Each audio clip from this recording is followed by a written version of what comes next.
Dipimpin oleh Putri Julia MPD.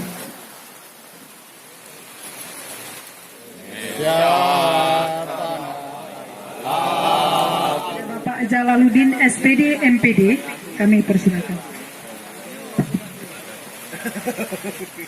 Yang seharusnya dilaksanakan pada tanggal 28 Oktober 2000, kemudian dilanjutkan bakti sosial yang sangat berbahagia ini.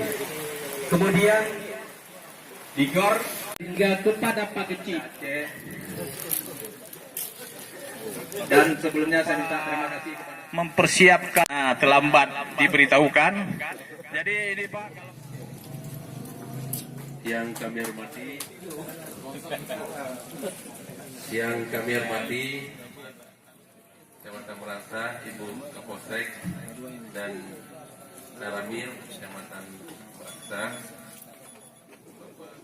Dewan Juri dan manajer tim yang akan mengikuti PKP mewujudkan pemuda gemilang yang produktif, kreatif, inovatif dan mandiri.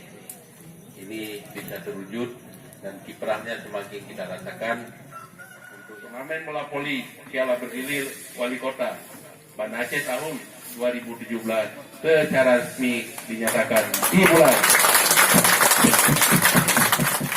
Olahraga. Karya, kita tarik ya.